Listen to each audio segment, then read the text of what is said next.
Hibokafaliana ny fo nomeny ny tompo fahafahana sy tombonandro indray afaka mifanartava aminao mitondra izao dinidinika izao miaraka amin'ny pasteur André Baratina Fanera ao anatin'ilay lohahevitra lehibe manao hoe ny baiboly sy ny faminaniana. Mino fa tena nahalinanao reo lohahevitra rehetra ny fandimidimy teto mitondra tompo-pahalalana ary nankahery antsika mianakavy ihany koa ahafantatra izay tokony asiantsika ny tongotrika sy andraisantsika fanapahan-kevitra ara-panahy. Koa raisina io fifaliana sy tombontsoa ihany koa ny manao jeritodika vetivety reo lohahevitra efa nandalovantsika teto ahafahantsika mahatsiaro sy miainga indray amin'ny tohin'izany famelabelarana izany. Niresantsika teto tamin'ny fizarana voalohany ny lohateny hoe ny teny faminaniana izay manondro ireo andininy izay mitondra fitahiana sy fahasambarana ambaran'ny ten'Andriamanitra ho antsika rehefa ianarantsika sy vakiantsika izany. Dia hitantsika teto ihany koa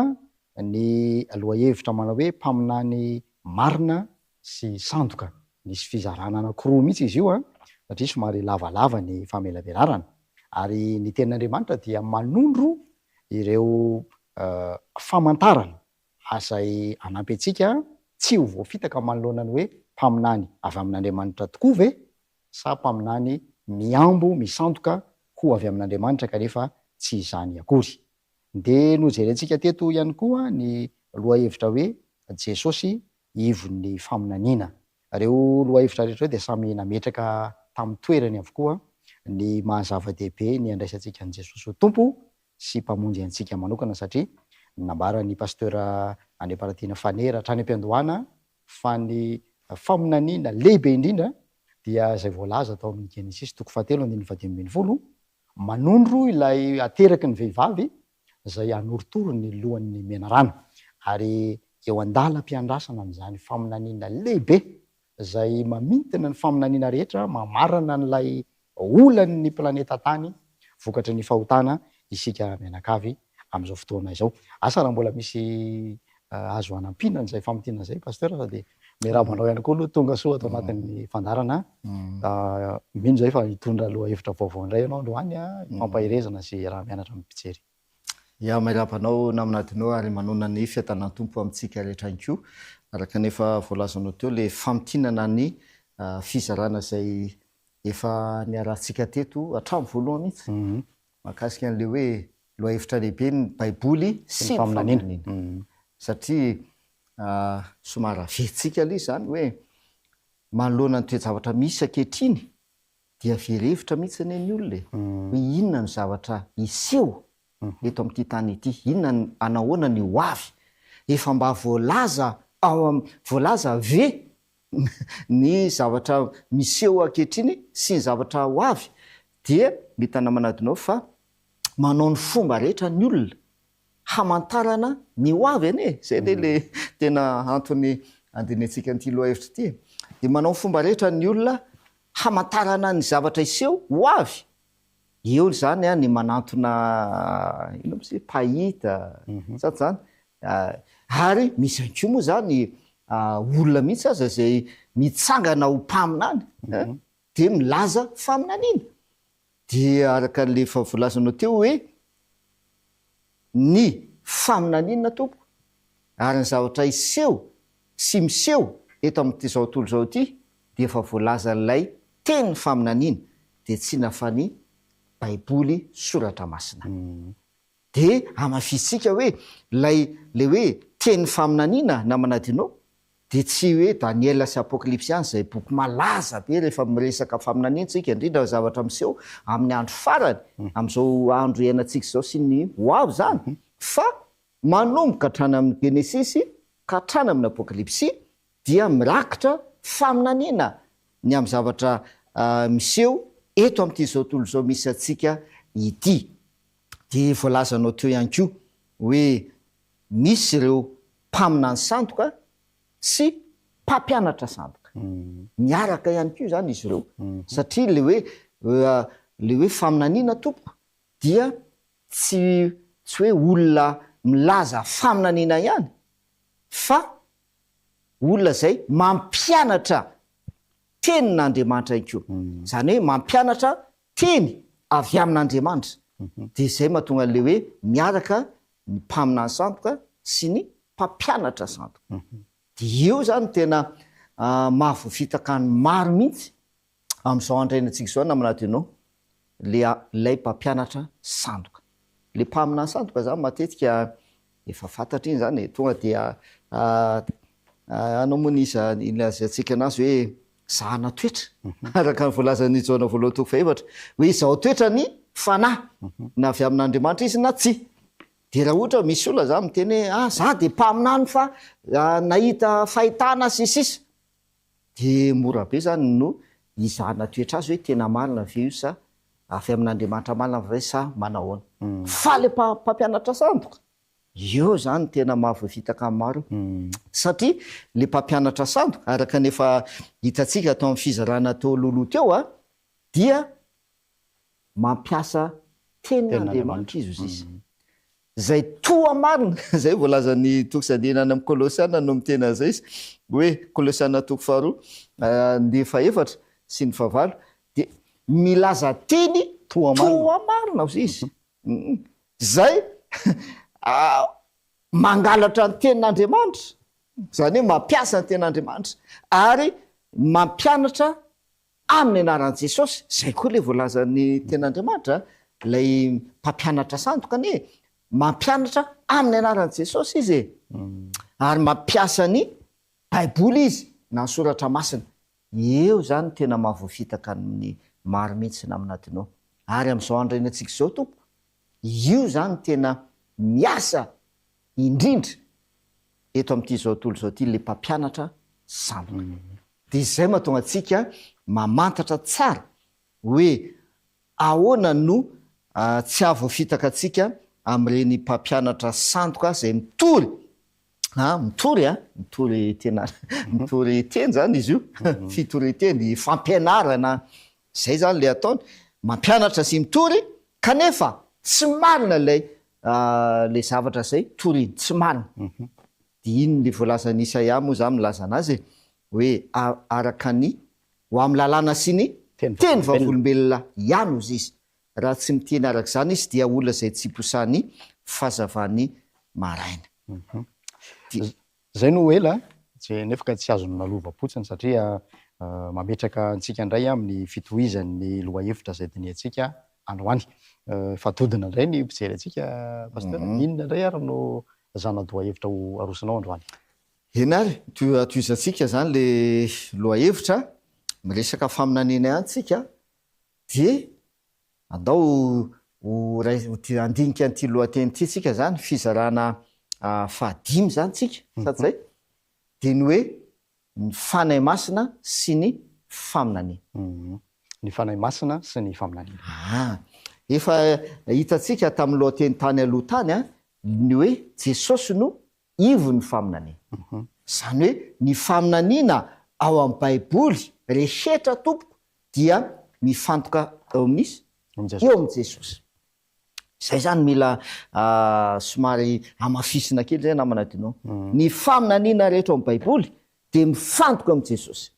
ary raha mamaky tsika ny andininy farany ao amin'ny baiboly de mbola zay ihany ane ny voalazany eo hoe amin'ny apokalipsy toko 2 milaza anazy andininy 2 sy ny 1 apokalipsy toko 2 ny andininy 2 sy 1 hoy izay manambara ireo zavatra ireo eny afainganao amen avy Jesosy tompo ho amin'ny olona masina ane ny fahasoavan'i Jesosy tompo amen de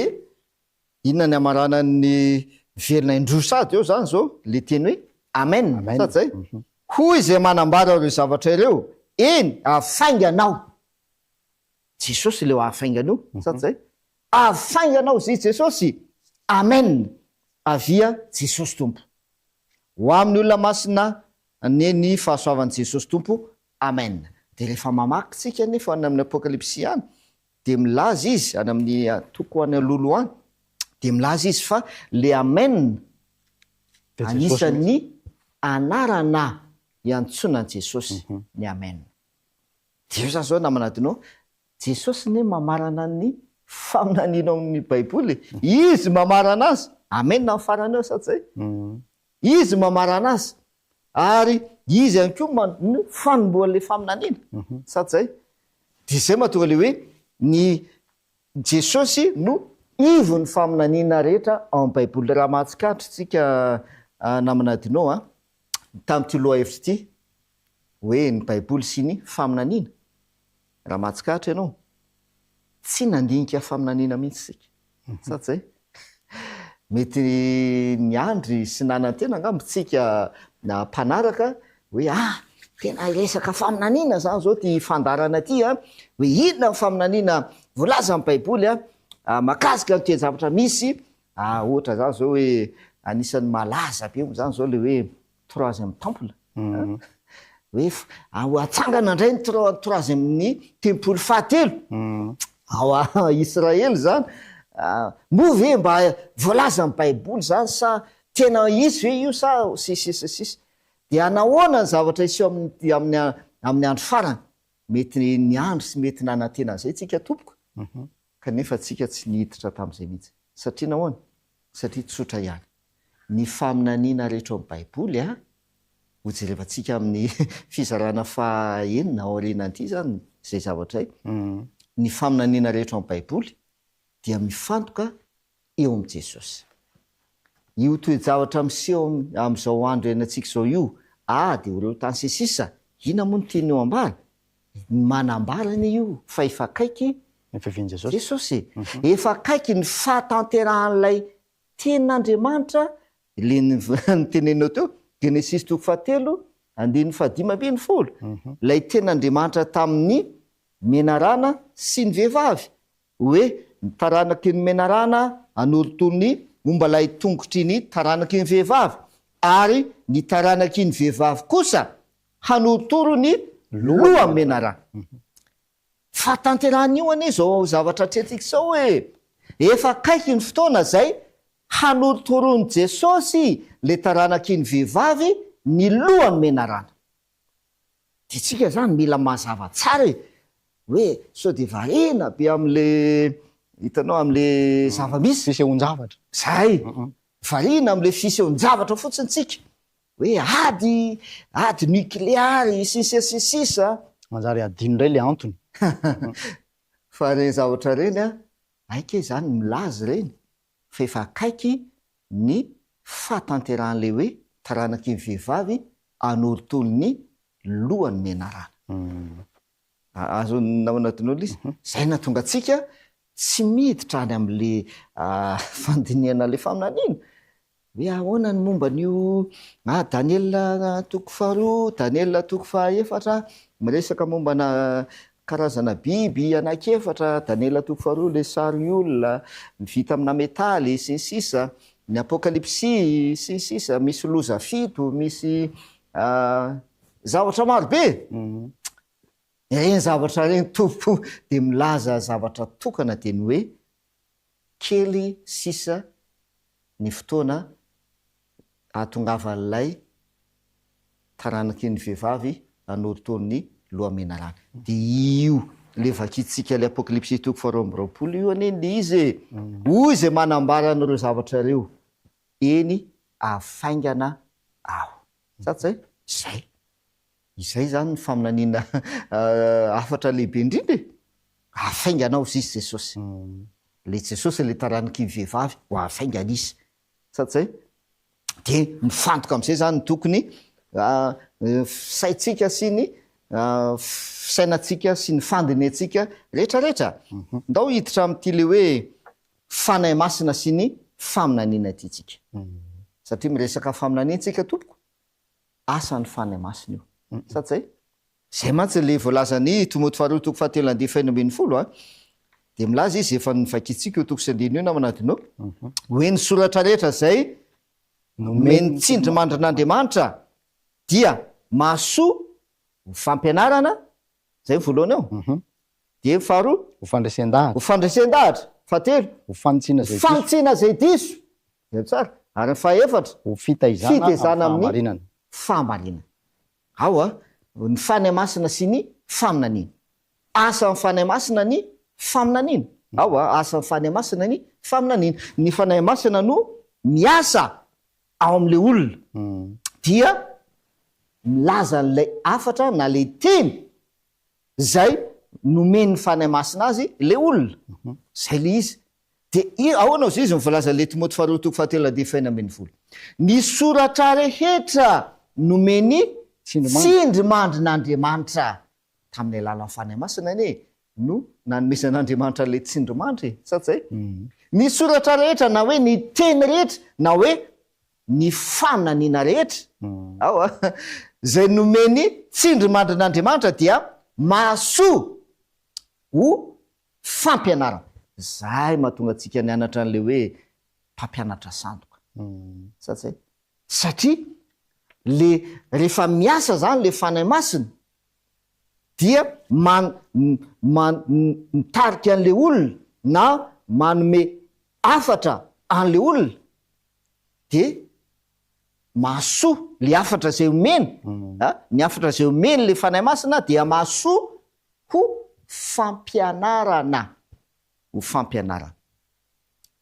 anisan'ny voalaza koa hoe fandresen-dahatra de le fahatelo fantsiana zay diso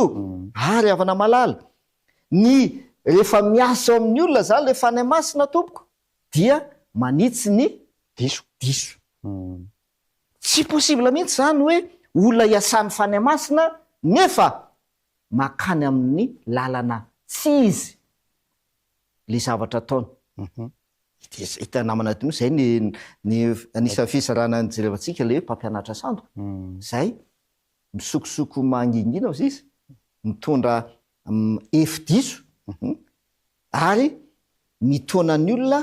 hanaraka ny fitondratena ratsiny tena tsara be ny toko sy andehan'ny vakiny iny ao amin'ny petera misy n'izy iny sa tsy zay fitondratena ratsiny ozy izy raha le mpampianatra sandoka io zany zay miasan'ny fanahy masina izy zay mampampianatra azy miasa amin'ny fanahy masina de mampianatra izy mampianatra le teny avy amin'ny fanahy masina kanefa voalaza le Timoty faharoa toko fahatelo namanadinao de hoe fantsiana zay diso fantsiana zay diso de mbola mafisina eto ihany tompoko mahakasika an'izany fa ny olona anankiray zay iasan'ny fanahy masina na hoe voatsindromandry ny fanahy masina dia manitsy ny diso izy sa tsy zay na ny fiainana io na fomba fiainana zany vohitsy ny fomba fiainana ary vohitsy ihany ko ny fampianarana ao amin'ny petera faharoa toko voalohany andihy faharaiky amby roapolo ihany ko mantsy dia misy teny miresaka ny amin'ny fanahy masina rehefa miasa amin'ny olona ny fanahy masina satria miresaka tsika zany zao ny hoe ny fanahy masina sy ny faminaniana asa ny fanahy masina ny faminaniana zay le izy zany asa ny fanahy masina ny faminaniana voajerevantsika rehefa avy eo mantsy zany le hoe fanomezam-pahasoava faminaniana sa tsy zay ndao akintsika aloha le petera faharoa toko voalohany ny andehan'ny faharaiky amby roapolo fa tsy nisy faminaniana avy tamin'ny sitrapon'ny olona tany aloha rehetra fa avy tamin'Andriamanitra no nitenenan'ny olona araka izay nitondran'ny fanahy masina azy zay raisiko le fizateny farany araka izay nitondran'ny fanahy masina azy io zany le antsoina amin'ny teny français zany hoe inspiration ny fanahy masina no mitondra azy mitarika azy manindry mandry azy ny fanahy masina tsy manao dicté ka hoe soraty manindry azy ny fanahy masina dia mahazo fahitana le olona de manoratra am'izay le olona zay atsotsika hoe mpaminany na hoe nahazo nitsindriny fanahy sady zay manoratra izy tsy manao dicté ny fanahy masina fa manindry mandry ny olona izy araka n'ity voalazanyity mazava be fa avy tamin'Andriamanitra ozy izy no nitenenan'ny olona araka ny nitondran'ny fanamasina azy ny tenenany olona miteny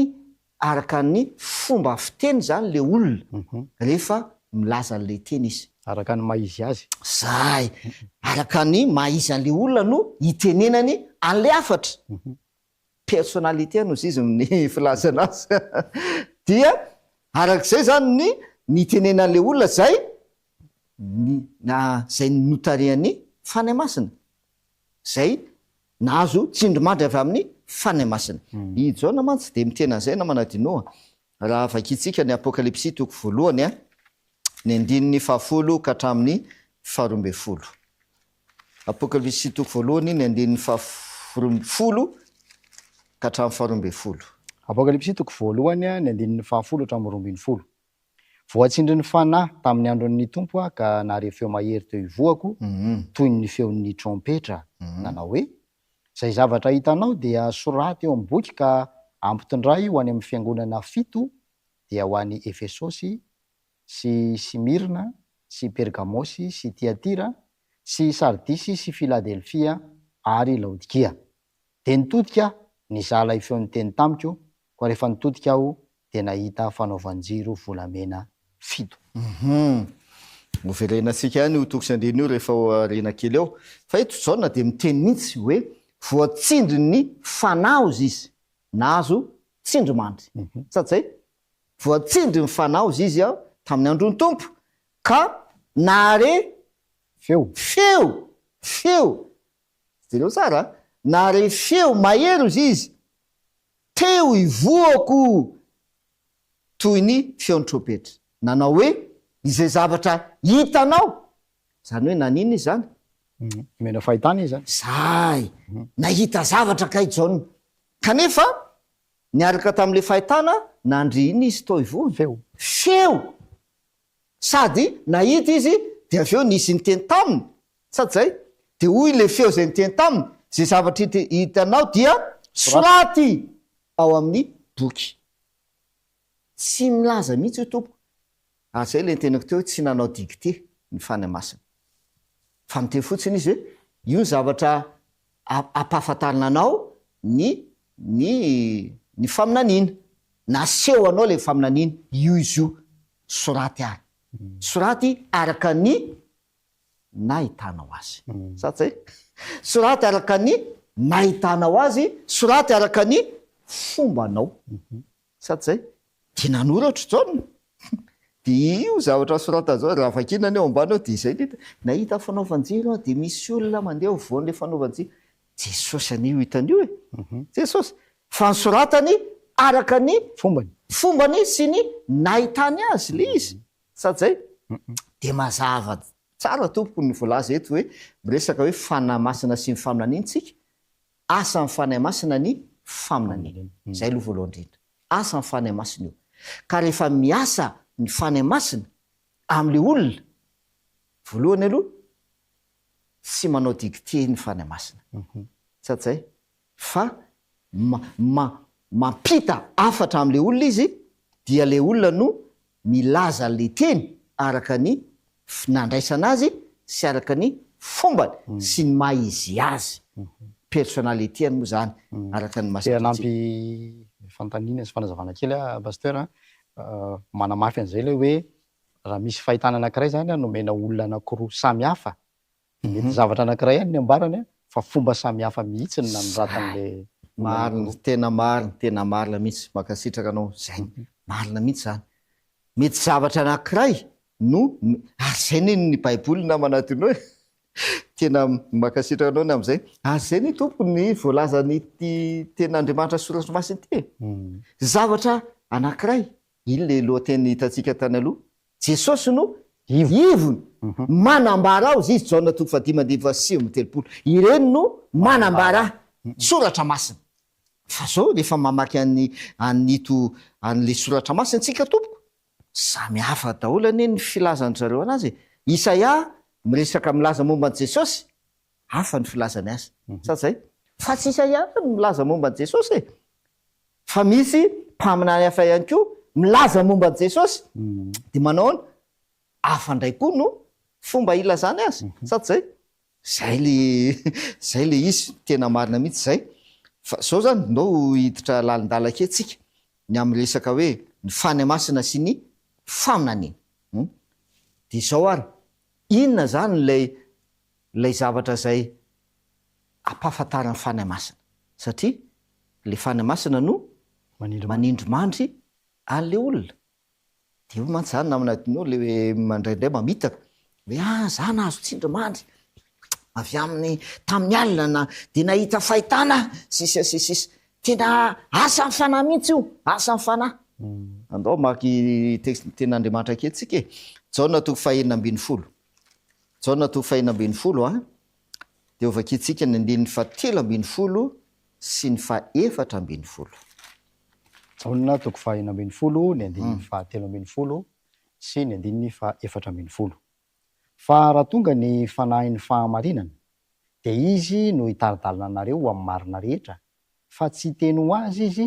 fa zay ho reny de ho lazainy avokoa ary ny zavatra ho avy aza dia ambarany aminareo izy ankalaza fa andray avy amin'ny ahy izy ka hanambara izany aminareo mahazava tompoko ny ten'Andriamanitra le fanahy io fanahy masina io tenen'i Jesosy io raha tonga le fanahy fahamarinana dia izy no inona zavatra ataony hitaridalana anareo amin'ny marina rehetra zay zany ny zavatra voalohany tompoko ny fanahy masina sy ny faminaniana rehefa miasa ny fanahy masina rehefa tonga le fanahy masina rehefa manindromandry le fanahy masina ny zavatra ataony entiny any amin'ny marina le olona zay mitaridalana any amin'ny marina ozy izy ny zavatra ataony ao de iny le fanjelevantsika hoe tena tsy possible mihitsy zany hoe olona anankiray nahazo faminaniana avy amin'ny fanahy masina de mifanohitra amin'ny baiboly le zavatra lazainy na mifanohitra amin'ny lalàn'Andriamanitra tsy possible za izy no hitaridalana anareo amin'ny marina rehetra ozy izy le fanahy masina io le fanahy fahamalina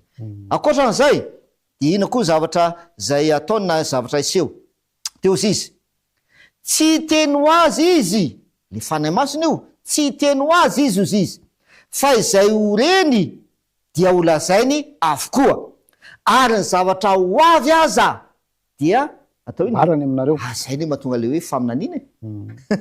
manambarany ho avy manambarany ho avy aike zany le fanahy masina no manambarana le zavatra ho avy na hoe mampafantatra ny zavatra ho avy ny fanahy masina rehefa tonga le fanahy masina na ny zavatra ho avy aza dia ambarany zay le izy mahaliana be izy io otsika manaraka fizarana manaraka matsy ny toynyty fanazavany ty fa amin'ny 5:10 eo no andeo raisika ary de ozy izy le fanahy masina io ahoana ozy izy Jesosy inona natao ankalaza jelo tsara ny fifandraisan'ny Jesosy sy ny fanahy masina rehefa tonga le fanahy masina izy no mitaridalana ny olona ho amin'ny marina ary zay zavatra reny dia ambarany na zavatra ho avy azy dia ho lazainy ihany koa de ozy izy Jesosy izy le fanahy masina ankalaza izy ozy izy amin'ny fomba hoana nao toy izantsika 5:10 any fa handray avy amin'izy handray avy amin'ny ahy izy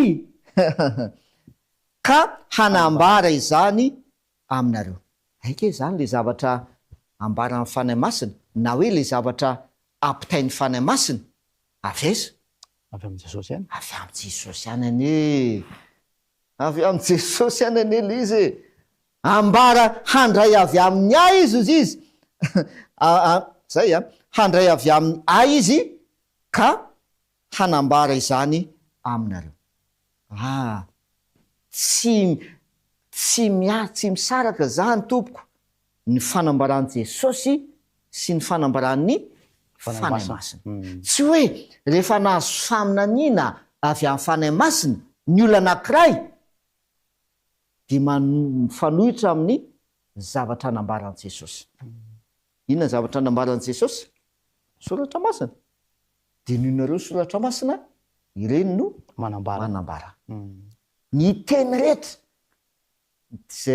zay naloko ny vavan'Andriamanitra, zay naloko ny vavan'Andriamanitra ndrany ambaran'Andriamanitra ny teny rehetra zay ambaran'Andriamanitra. Inona le teny rehetra? Ty Baiboly, soratra masina. De le fanahy masina andray avy amin'ny ahy izy ozy izy. Zay mahatonga hoe tsy maintsy mifanaraka am'ty zay faminaniana rehetra zay omeny fanahy masina tompoko, ka ny olona rehetra zay milaza fa nahazo faminaniana avy amin'ny fanahy masina, nahazo tsindrimandry avy amin'ny fanahy masina, mandray avy amin'ny ahy izy ozy izy Jesosy. Zay mandray avy amin'ny ahy izy ka manambara aminareo. De ndao toizantsika kely hiditra kely tsika namanadinao am'le hoe fanomezam-pahasoavan'ny faminaniana. Zay mifandray am'le tany aloha le hoe mpaminany sandoka, satria misy olona milaza fa mpaminany sady zay za de mpaminany de manangana fiangonana sady zany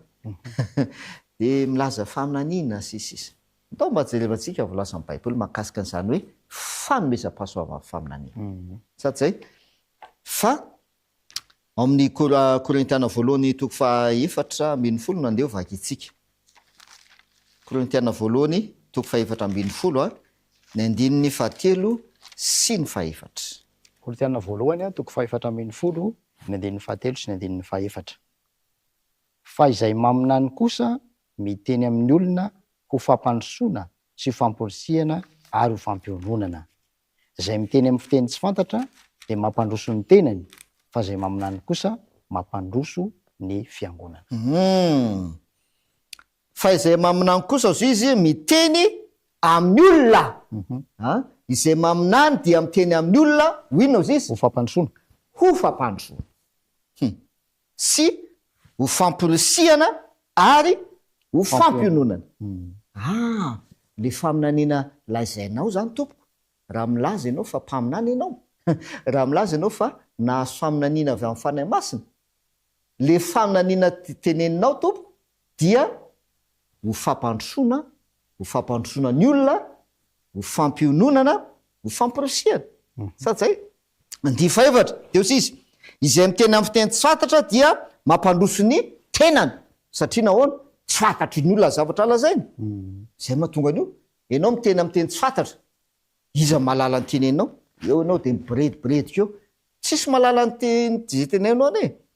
Dikan'izay tsy mampandroso ny olona zany ianao. Azo namanadinao izy fa tenanao ihany. Marina ny Baiboly mampandroso ny tenanao ianao.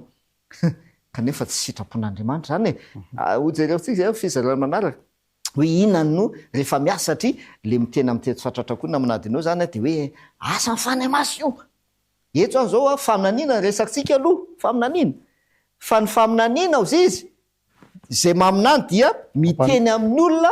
ho fampandrosoana. 4 izy de tena mazava tsara. Fa izay maminany kosa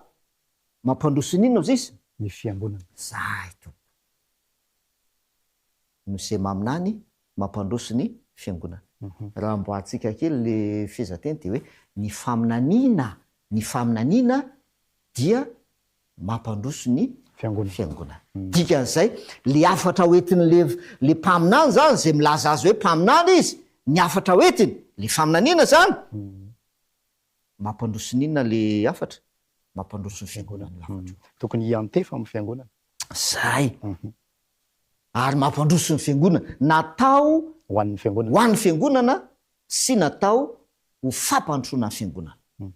Resaka fiangonana tsika namanadinao verenantsika am'izay le Apokalipsy.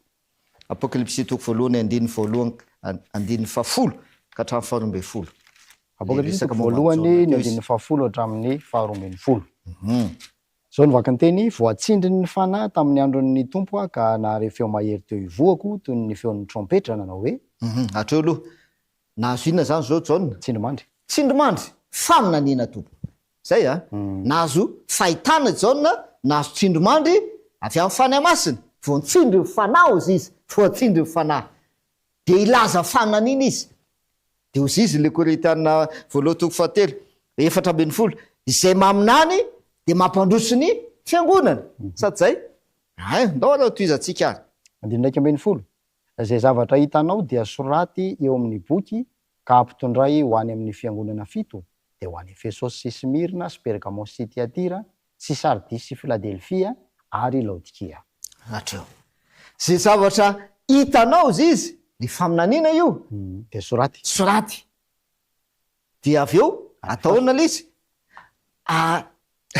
ampitondray na hoe omeo ho any amin'ny fiangonana 7 le fiangonana 7 tia no lazaina eto to mampiseho ny fiangonana eto ambony tany fiangonan'Andriamanitra zay le fiangonana 7 io isa feno isa 7 kanefa tsika am'izao fotoana zao namandrainao firy nisa fiangonana tsy voaisa tsony amin'arivo nisa fiangonana misy eto ambony tany amin'arivo de ako ana zany tsy mitona ave zany ty apokalipsy ity 7 anane le fiangonana voalaza hoe 7 isa feno isa 7 tsara koa izy io mandalan'io io loha hevitra raha io fa aika io fiangonana 7 reo de mampiseho ny fiangonan'Andriamanitra eto amin'izao tontolo zao sady zay dia le fahitana zay nomeny fanamasina ny Jaona nataony ahoana lizy nasiana soratany de nalefa any am'le fiangonana hitanao namana tinao raha misy tompo milaza fa manana faminaniana izy de io zavatra atao soratana le faminaniana alefany amin'ny fiangonana omena ny fiangonana de io tsisy hoe fiangonana ianina na fiangonana ihany hoe zay fiangonana anina de manana zay de manana faminaniana zay tsia natao an'iza le faminaniana natao amin'ny fiangonana natao amin'ny fiangonana rehetra zay le izany hoe natao amin'ny fiangonana rehetra le faminaniana satria avy ezaka le fanahy masina zay le teny Jesosy nandray avy amin'izy izy izy nandray avy amin'ny any le fanahy masina nandray avy amin'ny aizy izy ka manambara aminareo ka afatra avy amin'ny Jesosy zay nomenatsika tamin'ny alalan'ny fanahy masina zay zany zao le fandehala izy afatra avy amin'ny Jesosy nomenatsika tamin'ny alalan'ny fanahy masina de natao any olona rehetra le faminaniana nataony tsisy zany tsy mety zany naminadinao rehefa hoe natao any ty afatra tya na hoe ty faminaniana tya de natao amin'ny atokony olona vitsivitsy fotsiny reo ihany no mahalala an'le izy na reo ihany no nomena an'le izy tsy ara-baiboly zay to fa nampitondraina ho an'ny fiangonana 7 le faminaniana zay nomena ny Jaona de mampiseho ny fiangonana rehetra fiangonan'Andriamanitra eto am'izao tontolo zao le fiangonana 7 ndao arany hoe maky toko sandeny ray tsika efa mamaraparantsika io zany le hoe ny fanahy masina sy ny faminaniana ao raha misy zany olona milaza zany zao hoe nahazo faminaniana avy amin'Andriamanitra avy amin'ny fanahy masina izy de mazava zany kay zany ny zavatra tokony iseho ny soratra rehetra zay nomeny tsindrimandran'Andriamanitra de masoa ho fampianarana ho fandresen-davitra ho fantsiana zay diso ho fitezana amin'ny fahamarinana satria rehefa tonga le fanahy fahamarinana izy no hitaridalana ho amin'ny marina rehetra zay ny lizy dia lay faminaniana dia natao nomena ho fampandrosoana ninona ozy fiangonana ho fampandrosoana fiangonana Romana 5:12 ndeo vakitsika Romana 5:12 dia ny andininy 4 Romana 5:12 ny andininy 4 zao ny vaky ny teny fa izay rehetra voasoratra fahiny de nosoratana ho fianarantsika hananantsika ny fanantenana amin'ny faharetana sy ny fiononana avy amin'ny soratra masina mahafinaritra hitanao le hoe fiononana fampiononana io zany zao le hoe fampandrosoana ny olona famporosiana sy fampiononana hitanao tena mifandray tsara mihitsy fa amafisiny ndray le izy de le hoe fa izay rehetra voasoratra fahiny jereo tsara voasoratra fahiny zany hoe tamin'ny andro fahiny zany tamin'ny andro mpaminanana izy zany satria zay faminaniana zay nomena fahino izy izy na zay zavatra voasoratra fahiny dia nosoratana ho fianaratsika hananatsika fanantenana amin'ny faretina sy ny fiononana avy amin'inona ozy izy soratra masina zay aika le zavatra nosoratana fahiny ty avy amin'ny soratra masina hitanao am'izay le izy zay mahatonga le hoe ny faminaniana rehetra tompo ato voarakitra ato de zay tia nefa iza no ambaran'ity jesosy any nambaran'ity soratra masina jesosy no ambarany soratra masina hitanao fandray dikan'izay le hoe fanomezam-pahasoavana faminaniana zany le izy namanadinao tsotra be io io zany tsy hoe olona anankiray manana fanomezam-pahasoavana faminaniana de maminana izy milaza faminaniana sisisy aika zany le hoe fanomezam-pahasoavana faminaniana asan'ny fanahy amin'ny olona anankiray de rehefa miasa am'le olona amin'ny olona io fanahy masina dia miteny zay ambara ozy izy miteny izy ho fampandrosoana ny olona satria fampandrosoana ny olona ho fampiononana fampirisihana ary ho fampandrosoana ny fiangonana zay ke zany le hoe fanomezam-pahasoavana de io zany namanadinao tsisy hoe olona anankiray manana an'io fa ny olona rehetra mety afaka manana an'le fanomezam-pahasoavana faminaniana satria rehefa tonga le fanahy fahamarinana rehefa miasa aminao zany zao le fanahy masina de mitaridalana izy de mitarika anao amin'ny marina izy de rehefa miasa aminao le fanahy masina de miteny anao satria miteny anao zay le hoe arak'izay nitondran'ny fanahy masina azy satria miteny anao arak'izay nitondran'ny fanahy masina anao de le teny zay ambaranao fampandrosoana ny fiangonana ho fampiononana ary le teny zay ambaranao avy amin'iza ozy izy avy amin'iny soratra masina avy amin'ny soratra masina hitanao namana manala mihitsy zany zay le rehetrarehetra ny amin'ity le hoe olona milaza ny tenany nosy ho mpaminany sy manana nahazo faminaniana ty fa mazava zany io de averiko eto ny toko le fanazavadina leo amin'ny jaona apokalypsy toko voalohany le hoe zay zavatra efa hitanao